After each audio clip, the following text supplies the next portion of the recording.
Hey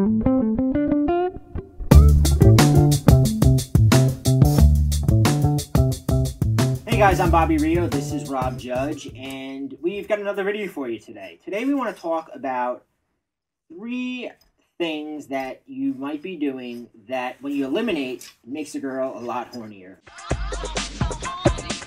Yeah, these are 3 pretty common behaviors that I think we've all been guilty of at some point in our dating careers. No! So the first mistake is trying too hard.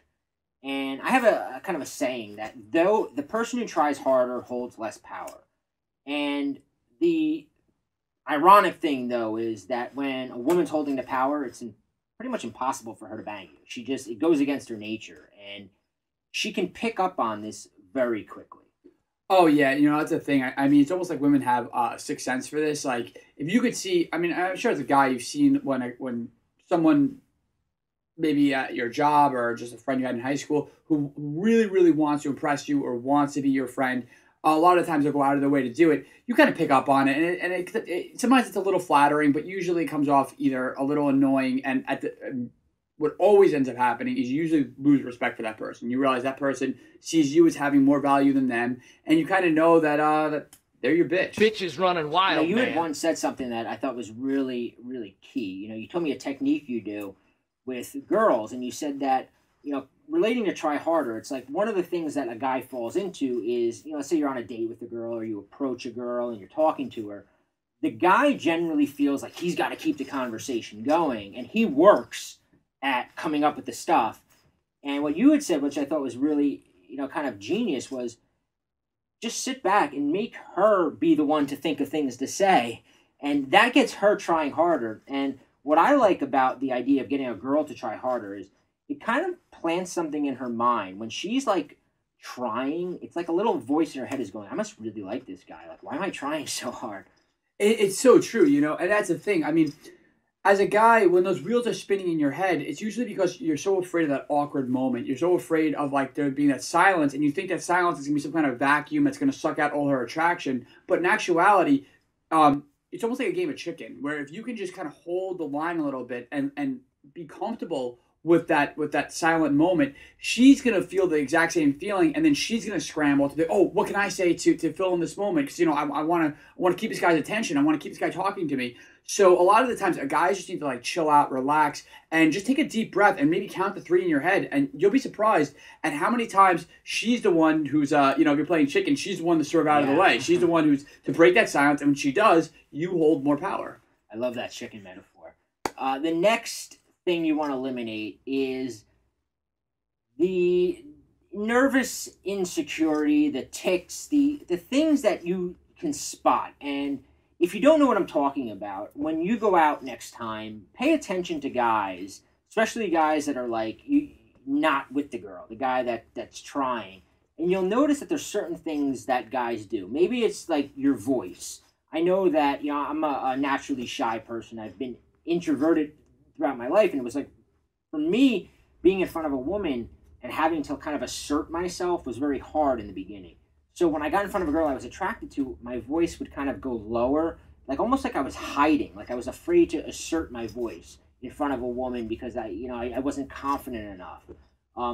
It's funny you bring that up, because actually, I suffered from a very similar problem, but actually it was the exact opposite. My voice tends to go higher, and I've coached students, and again, I've seen guys go on both ends of the spectrum, but a lot of the times you'll hear guys, their voice ends an octave up, almost as if they're asking a question. So they're like, oh, how are you doing? Oh, so how's your night going? Oh, I like that too. And and that octave up really kind of gives away the fact that like you're really trying hard to supplicate to her, to appease her. Whereas and again, I had to really consciously think about this for a long time. For I'd be on dates, like, oh, how's your night going?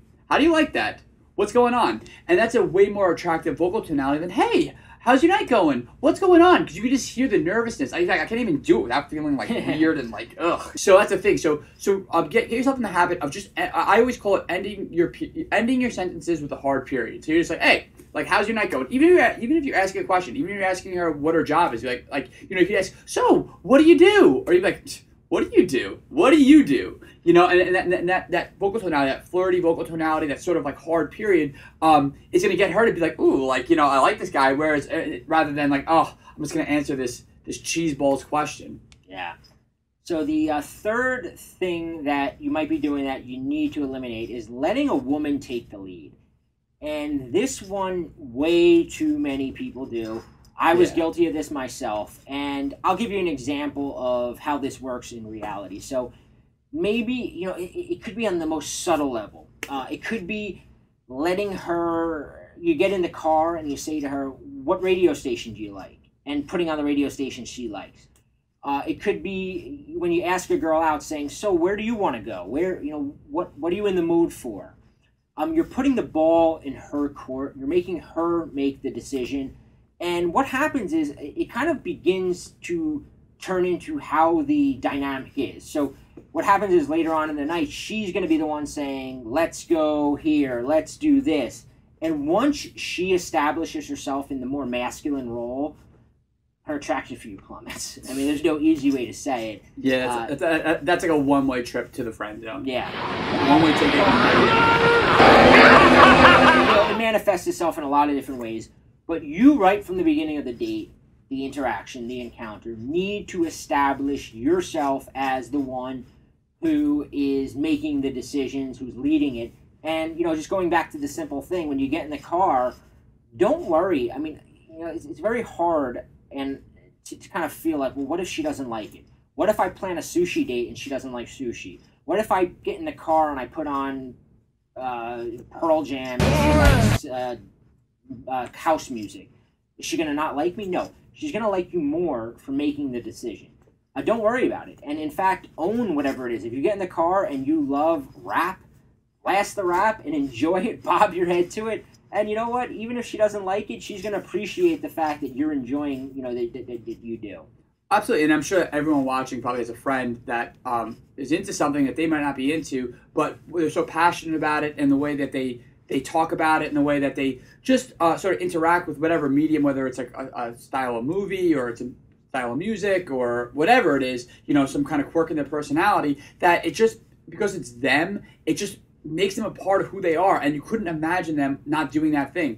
I mean, that's the thing. I mean, what Bobby's saying, when you're leading with your personality. You're leading with your interest, with what is unique to you, and that's really what she wants to see. She doesn't really care about, you know, if she wanted to just like do whatever she wanted, she wouldn't have gone on a date with you. If she wanted to drink apple teenies and you know, listen to house music, that she would have done it by herself. She's on a date with you because she wants to see your personality, and you really have to like kind of own that and take confidence in that. And just when you show up to that date, if she doesn't like it, she'll let you know. If she really doesn't eat raw fish, she's going to let you know. But otherwise, just assume that whatever you like, she's going to enjoy. Not so much because it's the greatest thing ever, but because it's coming from you.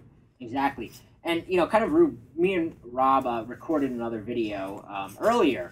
I don't know if you watched it yet, but in the video I talked about tennis, how I went on this date and the girl never called me back, but we had talked about tennis. And it kind of, you know, in that video I talked about how I made mistakes. And that sort of encapsulated everything, because I didn't like tennis. I didn't want to play tennis. That was her thing. And I was like, oh, well, teach me how to play tennis. And like I was like letting her lead, whereas it should have been me going, hey, this is what I enjoy. Why don't you come? I'll set up a date. I'll take you here. I'll show you how to do this.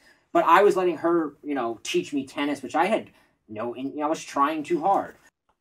So the final mistake is just not knowing what women chase. So what me and Rob did was, you know, there are 4 things that really drive women wild. We call them the 4 horsemen of the chase. And these are the kind of things that if you like dangle them in front of a girl, they go ape shit trying to chase you. And what we did was we put a little longer video together. You can click the link below where we walk you through the 4 horsemen of the chase and also a sneaky little mind game that we call the Scrambler. You know, this has been such like an important part of my dating life for the last, you know, couple of years, and it's brought me so much success. It's so awesome to be sharing this with you guys. Yeah, I almost don't like sharing the Scrambler because I know that like I'm gonna get an email or a phone call from a girl that I used it on. Yeah, I know, yeah. But check it out and let us know what you think. You can leave a comment below. There's the link to the video. You'll learn the 4 horsemen of the chase, and you'll also get a little glimpse into the Scrambler. So check it out. Perfect.